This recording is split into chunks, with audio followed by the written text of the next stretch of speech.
ইরানের তেল ক্ষেত্রগুলোকে হামলার লক্ষ্যবস্তু থেকে বাদ দিতে ইসরায়েলকে পরামর্শ দিয়েছেন প্রেসিডেন্ট জো বাইডেন। শুক্রবার হোয়াইট হাউসে সাংবাদিকদের প্রশ্নের উত্তরে কথা জানান তিনি। বাইডেন বলেন, উদ্ভূত পরিস্থিতিতে তিনি নিজে তেল ক্ষেত্রগুলো বাদ দিয়ে হামলার বিবেচনা করতেন। আসন্ন প্রেসিডেন্ট নির্বাচন অবাধ ও নিরপেক্ষভাবে অনুষ্ঠিত হলেও শান্তিপূর্ণ হবে কিনা সে বিষয়ে সন্দেহ জানান প্রেসিডেন্ট জো বাইডেন। এছাড়া বন্দর শ্রমিকদের সাথে আলোচনা ফলপ্রসূ হয়েছে বলেও জানান বাইডেন।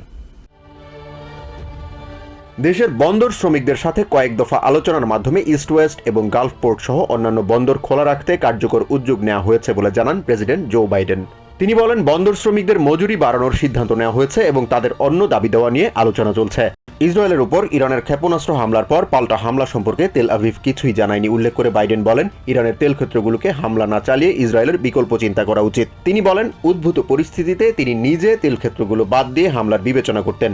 ইসরায়েলের উপর ইরানের হামলাকে বর্বরোচিত ঘটনা দাবি করে বাইডেন বলেন, ইরান, হামাস, হিজবুল্লাহ এবং হুতির মতো সন্ত্রাসীদের হামলায় ইসরায়েলের নিরাপত্তা হুমকির মুখে পড়েছে। এ বিষয়ে জাতিসংঘের নিরাপত্তা পরিষদ থেকে শুরু করে অন্যান্য মিত্র দেশগুলোকেও আলাদা করে সিদ্ধান্ত নিতে হবে বলেও জানান তিনি। ইসরায়েলকে তার জনগণের নিরাপত্তা বিষয়ে আরও সতর্ক থাকার পরামর্শ দেন বাইডেন। মধ্যপ্রাচ্যে ক্রমবর্ধমান উত্তেজনা এবং সংঘাতময় পরিস্থিতি নিয়ন্ত্রণে অন্যান্য মিত্র দেশের সাথে আমেরিকা আলোচনা চালিয়ে যাচ্ছে বলে জানান বাইডেন। তিনি বলেন, হিজবুল্লাহ, হুতির মতো সন্ত্রাসী বাহিনী পরিচালিত নাশকতা পরিস্থিতি আরও খারাপ দিকে নিয়ে যাচ্ছে। আসন্ন প্রেসিডেন্ট নির্বাচন অবাধ ও নিরপেক্ষভাবে অনুষ্ঠিত হলেও শান্তিপূর্ণ হবে কিনা সে বিষয়ে সন্দেহ জানিয়ে প্রেসিডেন্ট বাইডেন বলেন, গত নির্বাচনের ফল প্রত্যাখ্যান করে ট্রাম্প যে ধরনের বক্তব্য দিয়েছেন এবং এখনও যা বলছেন তার ফলাফল কি হবে তা বলা কঠিন। নির্বাচন নিয়ে ট্রাম্পের বক্তব্যকে বিপজ্জনক বলেও মন্তব্য করেন বাইডেন।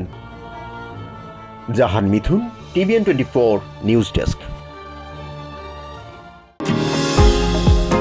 নিউ ইয়র্ক থেকে সম্প্রচারিত TVN 24 টেলিভিশন বিশ্বজুড়ে বাঙালির কণ্ঠস্বর।